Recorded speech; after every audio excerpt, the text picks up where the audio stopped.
Hey guys, welcome back. This is Football Final Whistle, where we take fans' reaction after the football match, and we were building up to the Premier League, and we're already in the 7th week of the Premier League. My name remains GP, and like always, there's my partner here, UB, who is alongside with me today. Thank you very much. We are back. The Premier League is rising, and we're already in the 7th week. How do you feel, man? I feel like we are getting to the interesting part of the league. The Premier League is Yes, building up, and we've gradually. been getting actions back to back already. We are in the 7th week. Yes, we are expecting a lot. We are expecting a whole lot.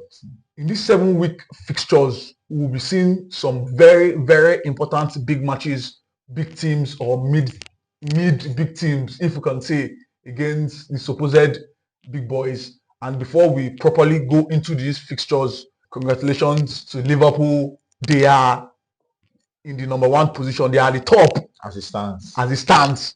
After 6 matches. After 6 matches, Liverpool are in the number 1 position with 15 points. Man City dropped to second in week 6 because they drew. Following their draw. Yeah. Following their draw, they've dropped to second with 14 points. Arsenal ties on points with Man City, 14 points too. And we have Chelsea, who seems to be rejuvenated this season, they found the Chelsea we used to know. They are in the 3rd position with 13 points. 4th position, with 13 points. Aston Villa seems to continue from last season. They are in the Champions League this season, and currently they are occupying this 4th position again with 13 points, tied with Chelsea. The 5th position is Fulham. The 6th position is Fulham with 11 points. Quickly, let's go down to the relegation waters. Seems Wolves are in the 20th position with 1 point. Southampton are in the 19th position with 1 point. Crystal Palace, swimming in the relegation water, are in the 18th position with 3 points. Wolves, what is happening? They've always been escaping for the past few seasons. I mean, they played well for 2 seasons. If you are facing Wolves, okay, it's about to be a match. But then for the past say 1 or 2 seasons, they've fallen off a bit. So I think this is the season where they actually relegate. I think this might be the season. Wolverhampton Wanderers. I feel like this might be the season. Wow. Because they have a horrible, they've had a very terrible defense this season. A very terrible defense. Shipped loads of goals. They have been conceding against the worst teams. So I feel like this is the season for them. This is the season for championship for them. I think they've had at least 4 or 5 seasons since they came back up. Yes. Yeah, maybe 4 or 5 seasons. So I think it's time for them to go back down. UB thinks it's time for them to go back down. Some of the fixtures we'll be expecting in this week 7 in the English Premier League. The early kickoff on Saturday. Crystal Palace are home welcoming Liverpool. Arsenal are home welcoming Southampton. Brentford welcomes Wolves at home. Leicester welcomes Bournemouth. Man City are in the Etihad welcoming Fulham. West Ham will play Ipswich Town. Everton will take on Newcastle. These are the match that will take place on Saturday. Crystal Palace, Liverpool. What do we expect there? No surprises. Palace can't escape it. Liverpool are going to beat them. I mean, they're not really tough opponents right now. I think they're having a few issues with their attack, because the only person we know there is Eberechi and Mateta has not been getting the service he deserves. We know he can score, but then he has not been getting the service recently since they lost Olise last season. We've not been able to. Olise cracked the hole in that team. Olise, there's really a void there that Eberechi cannot fill on his own. Yes. So he needs somebody. I thought when they bought Sarr and this boy from Arsenal, I thought when they bought Nketiah. Nketiah from Arsenal, I thought that was going to fix, but then Olise, he left a hole that I don't think Sarr can fill. And Sarr, he keeps coming from the bench. For some reason, I don't understand. Maybe he is not trusted by the coach. But then I feel like he should give Sarr a chance. I know he can do wonders if they do. But then against Liverpool, that's not when they can try because Liverpool is going to beat them. I'm very sure Liverpool is going to beat them. Liverpool have this good defense. In defense wise, they are okay. Their attack is okay. Then Gravenberch seems to have Gravenberch Oh God, Gravenberch has this taken. season he has been phenomenal. This season he has been delivering. I mean, I don't know why Klopp did not see that because I feel like if Klopp saw this, he wouldn't have left. Because I think Klopp started having issues, not really big issues though, but he started having issues when he lost his number six, like Thiago Alcantara, not Alcantara, but I went to Saudi Arabia. Henderson, no, Fabinho. Since he lost Fabinho, he has had a Fabinho. lot of issues. He has not been able to replace Fabinho. So Gravenberch has come inside and he has This just slotted season into he that seems a a different different player player entirely. entirely. I mean, obviously we didn't really know because he was always coming from the bench Yeah, against for for Liverpool. Liverpool. So we didn't know. But then Liverpool is firing also that's like seriously they are They're up there. They deserve to be in this number one they position. deserve to be there. Deserve to be there. So and they don't have a lot of players injured. Yeah, they have So their players back. the coach has a lot of options. I mean, the coach is doing wonderfully well. I Yeah, like his aura. I like his football. Is just what he's trying to do. yes. It's not like other. You know exactly what he's trying to do. So I feel like Rap are going to beat Crystal Palace. Liverpool are going to beat Crystal Palace. The next match we'll be having on Saturday will be Arsenal against Southampton. There's no need for this one. This will be a battering. You see this? Southampton will ship nothing less than 4 goals with Yeah. what Arsenal are playing currently. Yes, true. Well, all these celebration things are always hard to, but then it doesn't affect Arsenal because what you're looking at what Arsenal did midweek Yes, against PSG, beating them 2-0. You know that Arsenal are going to from the confidence they got from that, and also from the way they play. You know how good they are on set pieces, and Saka has been phenomenal. They have been. I thought they were going to have issues when Odegaard was was injured, but injured. then Trossard has slotted in and everything Yes, just and he seems stepped like up too. it's yeah. It seems like it's back to and they've been milking their set pieces. They Yes, have used their how many set piece goals have they had this season? I'm sure it's more than 4 or 5 or so. yeah, So they've been doing very well in that aspect. They scored a free kick goal, a set piece goal against PSG. So yes. they've been Bukayo very, very Saka. good. They've been very, very good. So I expect them to wipe the floor with Southampton. And do you see Moreno? We saw Merino. Saw Merino debut for Arsenal I for don't his think first matches. For his first match, I don't think he's going to start. yes, he won't start, but Yeah, but will we he's see going to him feature. debut in the Premier League? He's going to feature from the bench. At some point, he's going to be integrated into the team. I mean, we have Ryan Sterling who does not even get a chance Let's not talk most about times. that man. No, you have to talk about him because he was looked as a replacement for Saka. Saka has been playing match in, match out. He's going to burn out at some point. I think I have to understand that. I mean, it's too early in the season, quite alright. But I understand that at some point you're going to have to rest Saka. You know all the games. Champions League is Saka. Premier League is Saka. Those are the most important. Everything. Those are the most important competitions. That's where you play your most important players. Exactly. But then Sterling should wait for FA Cup and Carabao Cup. Arsenal has gotten to that point where okay, look at Man City. Look at Man City. Yeah, we're Okay, coming to Man Man City. City. You're We're Man coming City, there. but then Man City has options that if you are playing Champions League and you want a normal good team, a perfect, you can still play very good players there. And but I don't know trust, but it's okay, it's okay. I feel like Arsenal are going to beat Southampton. Yeah, they That's the will. main They thing. They're going to should. beat Southampton, like comfortably beat Southampton. At least a 3 goal difference. At least. 3 goals difference. You were talking of Man City. Man City will be welcoming Fulham in the Etihad Stadium. This City team, they seems to be a crack. Yeah, in this team since right now. since There is Rodri, no Rodri, there is no Kevin De Bruyne, and it's beginning to tell that Rodri is this machine gluing the City team together. We saw how they played out against Newcastle over last weekend in match day 6, and we saw City struggle to get goals. The midfield seems to be porous. This your man, former Chelsea player Kovacic, has not slotted well as a perfect replacement for Rodri. Is this the City that everybody wants to see fail right now?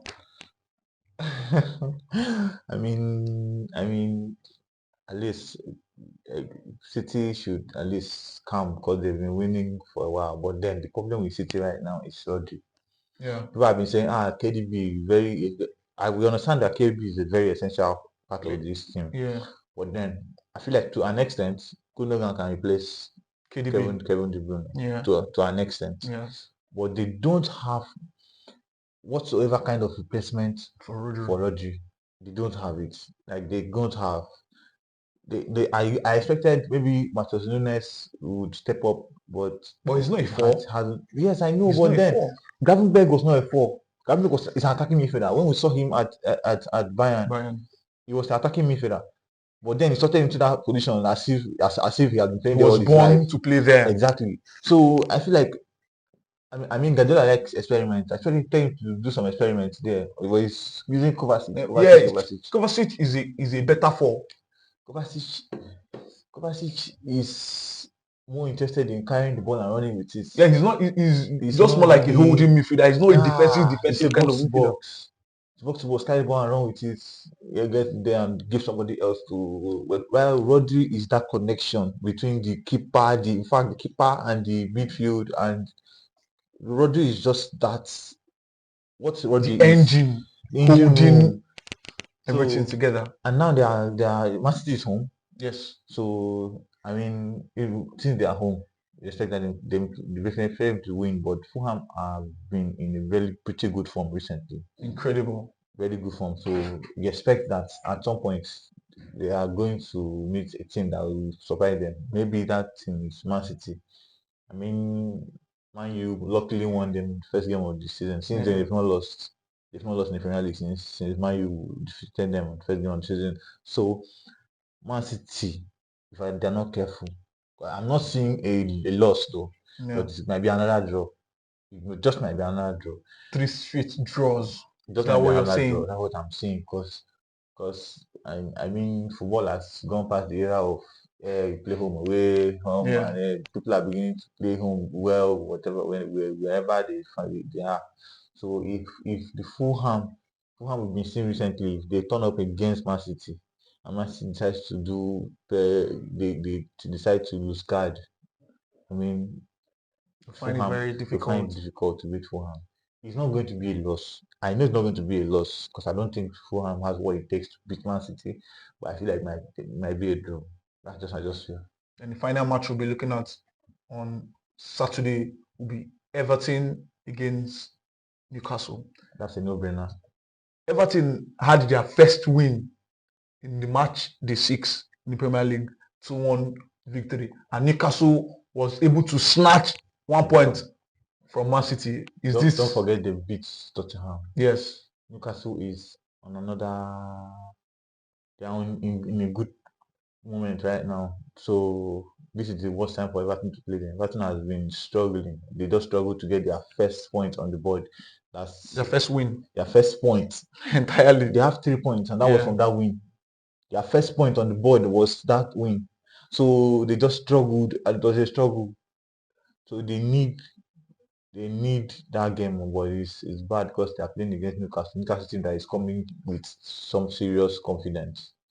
Serious confidence. But I think midweek they played two. Yes, They they won won. in the Carabao Cup. I think four No, no 1-0. 1-0, 1-0. 1-0. So they are Fabian coming Shaw, from the back of a a win win, and coming from also drawing Man City during from the the league. weekend Yes. in the league. So Yeah. they are coming with some kind of confidence, and you're playing Everton. So Everton has to be very scared because I feel like it's going to be a win for Newcastle because Win for Newcastle is Newcastle. home. obviously. Newcastle is No, home. Newcastle are away. Newcastle away. Yes, Everton are home It at doesn't matter. Goodison Park. They're still going to lose to Newcastle. They're going to I lose feel. to Newcastle. This brings us to Sunday. Very interesting fixtures on Sunday. The first match on Sunday, or there are two matches that we play in the same time. We see Aston Villa welcome Manchester United. Oh my God. That will be a cracker of a match. We've seen Manchester United deceive us recently. We've seen them lose. We've seen them play unknowingly. And Aston Villa are flying. It seems they continued from when they stopped last season. Impressive. Durant scoring goals. This is a team that any big side or any team in the Premier League will be afraid to take on now. And it is the turn for Manchester United to test their fate with this Aston Villa. What do we expect from this match? To be sincere, we expect a loss for Manchester United. It's a straight out. It's just straight out. Mind you, Aston Villa and the Champions League and midweek they beat One of the biggest Bayern Munich. the Bayern Munich Do side. you know what it means to beat Bayern Munich? The confidence level will be high coming to this team. The belief on themselves will be high coming, and they are at home. Reminding you that Bayern beat the last team they played in the Champions League 9-1, and then they come to Aston Villa's home and they could not get a single goal at Aston Villa. That was massive. You know Unai Emery has structured this team like the attacking power that Bayern has. They only say Harry Kane, Musiala, Gnabry, Coleman. If they could not get one goal against, I mean, I know Premier League is different from Champions League, but then it still has to be talked about. But Manchester United, who do they have exactly right now? That we could say, okay, it's going to be. Well, we have Iheanacho, and Manchester United will be welcoming their captain back. The red card was appealed and overturned, so likely Bruno Fernandes will be starting for Manchester United. Would this boost the confidence of Manchester United? No, actually. United have not been playing better with. Okay, the last game, I don't know if you watched the match. Yes. I watched the game. Yes. And you noticed that at the second half, Man U were actually playing better, a bit better than when 10 man. They were with 10 man. Yes. Who was missing? Bruno Fernandes. Fernandes has been not the Fernandes we know this season, yeah. Him to be this season. He has not been really good this season. So I feel like it's not really going to make them better. There are issues, they have a lot of issues, but their number one issue is the coach. The coach is not setting them up in a way that they will win matches. I don't think he's setting them up. He's doing everything wrong. Like, I feel like if I was coaching Manchester United, I would at least get there basic things you are supposed to do. Basic things. You do not have to invert. Yes, everybody's inverting these days, but you don't have to invert. You don't have any use for inverting when you have a lot of midfielders in there. How do you play Menu, play Casemiro, play what's his name, Eriksen, and you're still inverting Dalot? Doesn't make any sense. Everybody doesn't have to. He wants to follow the trend of the inversion of a right back or a left back. It doesn't make any sense. I mean, just do the basics. Do the basics. Leave them to play where they are playing. Keep everybody where they're supposed to be, and then play people that are informed. All this, I want to play a guy I know. I want to play somebody I bought so that I do. All this stubborn, it doesn't make any sense. Zexi, yes, he makes everybody play better, but you are Manchester United. You need a striker. A striker. Højlund is back, so a number 9.5. I think Højlund will get a start ahead of. Funny enough, I doubt it. I think, Erik Ten Hag has this thing where he tries to prove a point. Yes, I was right. I'm right. Yes, you see, keep getting it wrong. He bought Zexi. I'm telling you, I put to you that very few managers would go for Zexi for a striking position.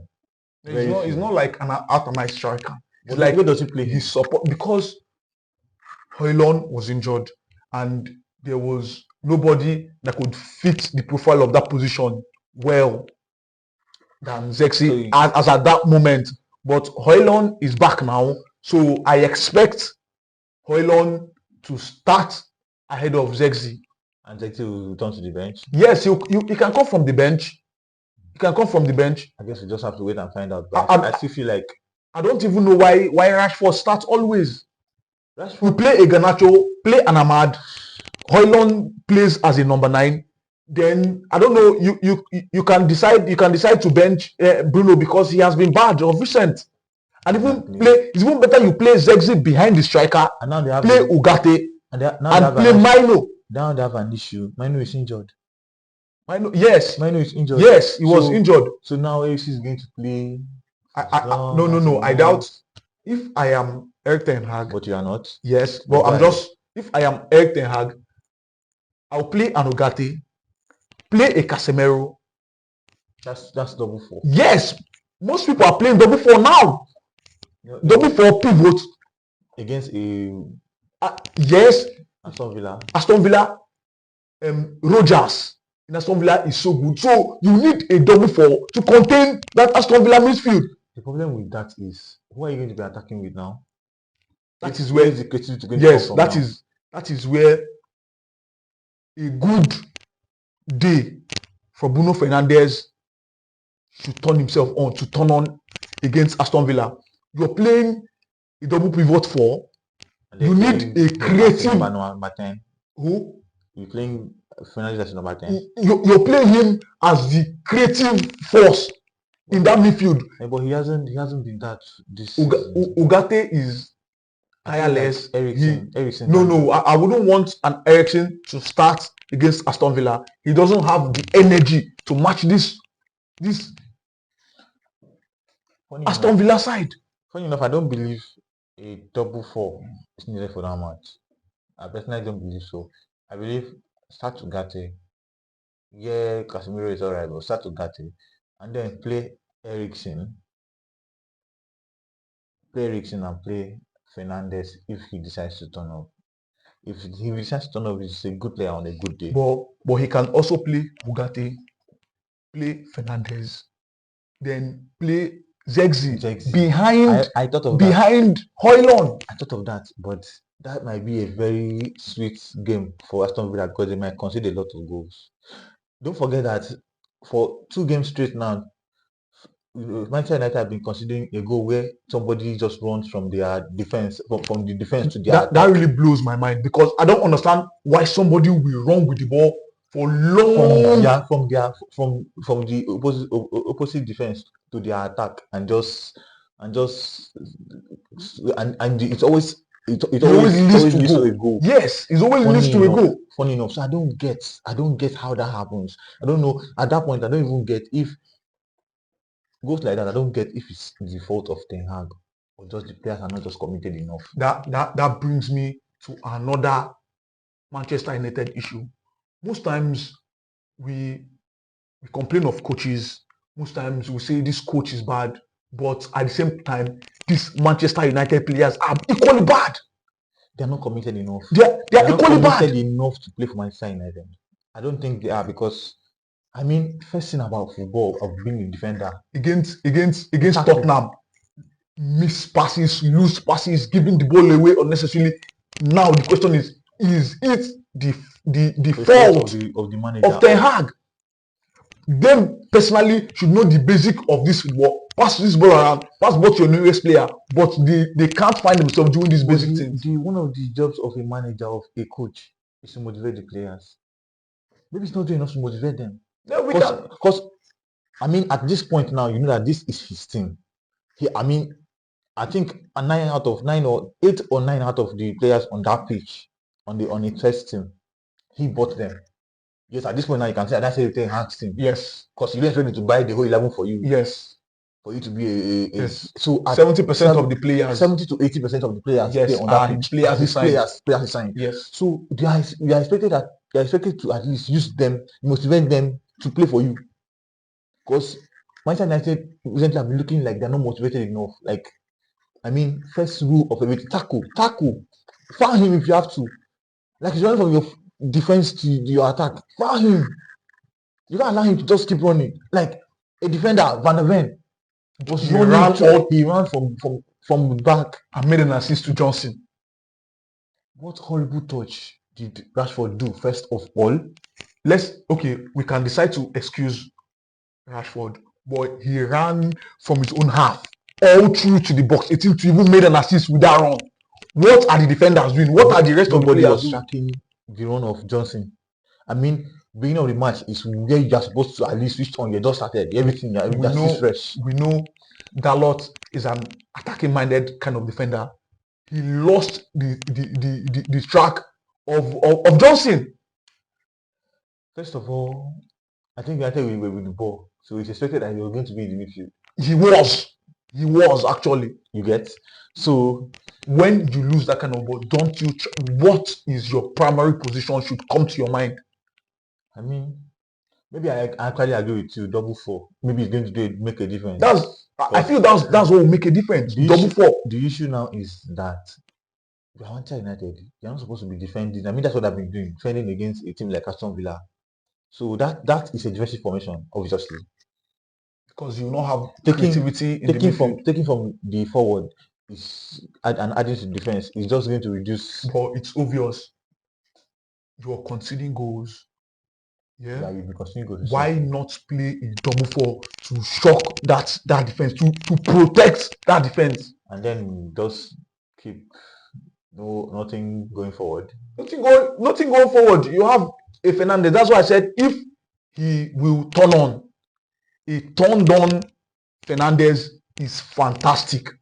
Only him will do the creativity that you need. The red card against Fernandez. What do you think it was worth the red card? Well, it doesn't matter what I think. The governing body of referee in England has overturned it. So it doesn't matter what I think. But personally, I think it's a red card.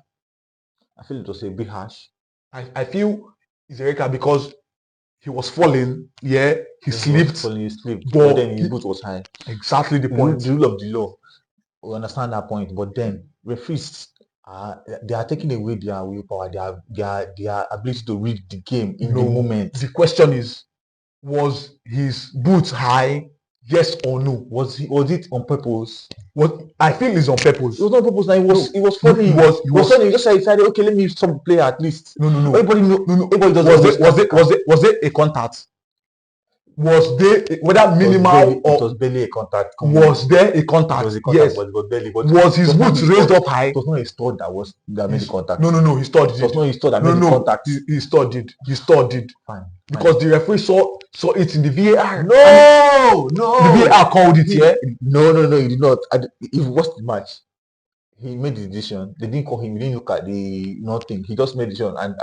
I think we are called and then told him. No. The VAR would have supported that because if not, the VAR would have called him back. They didn't call him because he was following the rule of law.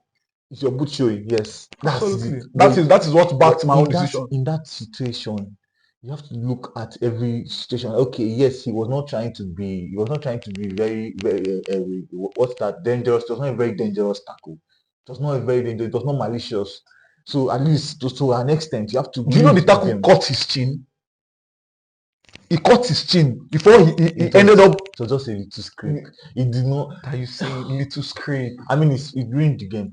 Okay, are you saying that you would have been disappointed if you saw a yellow card in that tackle? Initially, he gave a yellow card. No, he did not. He was a straight red. No. He gave a yellow card initially. Then I think after deliberating with VAR, he overturned it and gave him a straight red. No. We can go watch the video again. No. I watched the match live. It was coming. It was coming to red card. Red card straight. It was a straight red. There was no. He didn't even look at the monitor. He didn't look at it. He don't even check anything. All he did was as the tackle happened, red card. Straight red card. That's why. So you think it's not justified? I feel like a yellow would have been okay. But then going back to the Manchester United, I feel like Aston Villa are going to beat them. Yeah, they don't have what it takes to beat Aston Villa right now. And coupled with the fact that Manu is injured, Manu has been one of the revelation this season. Manu has been not last season, not this season. No, he continued from last season. No, he did not. Because this season, because of the system that Ten Hag has built for them to play in. He has not been able to perform like he did last season. This season he has not been able to do anything. Like do you remember an exceptional thing Man U did this season since he started? But you can remember something he did last season. The team as a whole has not been exceptional. Exactly. But then we have players that turn up when the team is not playing well. You know that. Yes. When has not been that this season. It's not really his fault. Going to the fact that Ten Hag has not been doing enough. So I feel like Aston Villa at home. So are going to beat them. Aston Villa are going to beat Aston Villa them because they have. I mean, if the goals are not coming from Ole Watkins, they have a super sub that is going to come and he's going to score goals. John Duran is going to score. Super sub. Then we have Chelsea, Nottingham Forest. It's going to be another interesting match. Chelsea has one of the points accrued from home games this season. I think they have 4 points from home games. Yes.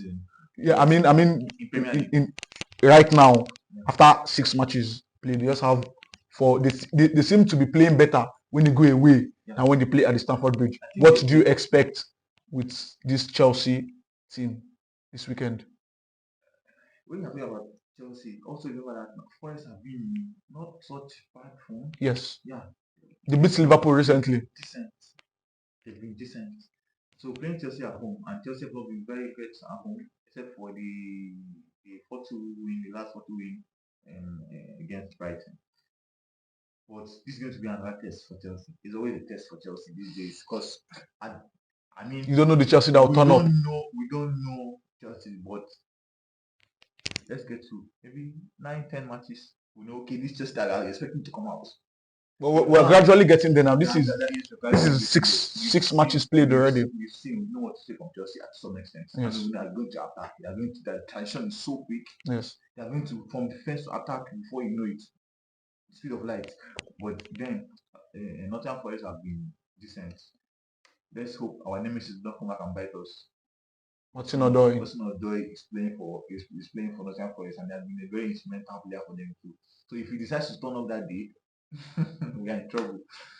I mean, Gusto is not doing a bad job, but then going to be investing a lot, owing to the fact that they are. So I mean, you might decide to not invest Gusto and invert Cucurella. If he knows what he's doing, he needs to leave Gusto. Let him be that one-on-one. This is that one-on-one man for Odoi, because Odoi is going to want to prove himself. Prove, okay, this is what you sold me. Because Chelsea sold Odoi for a very useless price.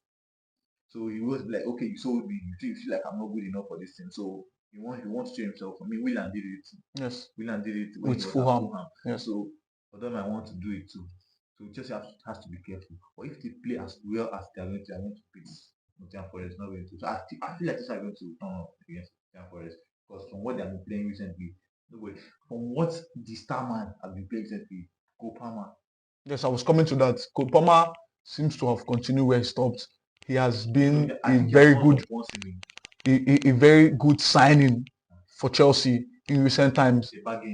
Very sweet bargain at a decent price too.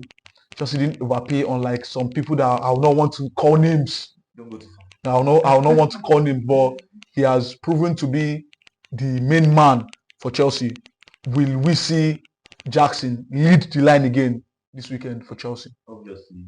I mean, Maresca has made it very clear that Jackson is his number 9. He's not going back on that. And Jackson has been, he has not been scoring the last match. As expected, but he assisted. He got an assist. That assist to Cole Palmer is not ideal. Yes, if you want to talk about that assist, would you say it's a lack of confidence for a striker? Because that should be a striker's goal. We saw him miss exact same opportunity some minutes before he made the assist. He missed that. No lack of confidence. It's the way Maresca wants to play. It's the way he wants to play. If you see a chance, if we want to deliberate about the way Maresca wants to play with pass, I think we should be calling out Madueke, because in the previous match he had a couple of opportunities to lay pass, but he didn't. He has a few more games to keep his spot. Because Pedro Neto is warming up. Neto is not going to waste that time. So Madueke has a few more games to keep doing because he has to come up with another performance off the back of that For performance, Wolves against Wolves. that Wolves performance. He has to do something else. Yeah, we saw that was nice, but we have to move on from that now. Do something new. Obama is showing up every day, at least a goal at least every day. Palmer every game day we expect at least maybe if not a goal, expect An an assist assist. from Palmer. Yes. Madueke has blanked for the past how many games? He has 3, blanked. 4 matches. He has blanked. We need him to do something. Even if you don't score, please pass the ball. Pass the ball to like do something. Like come on now. You're stacking up numbers for Jackson is stacking up numbers. Palmer is as always he's doing stacking up numbers. But then you are just missing chances and not passing the ball. So he needs to do that. He needs to do that. So Chelsea, Nottingham Forest. Chelsea is going to win. Chelsea Chelsea will win. Palmer Finally, is finally, we have Brighton taking on Tottenham. What do you expect? wow, that's an unpredictable match. Why it's unpredictable is because these days Tottenham likes to be with the ball, like to hold the ball and attack the ball, and Brighton likes to attack. So the issue now is that game is unpredictable. Might end a draw, might end with a lot of Either side. goal. Yeah. Either side might win. Mm. So I think Brighton at home, I expect a draw. Yeah. Expect a draw. Expect a draw.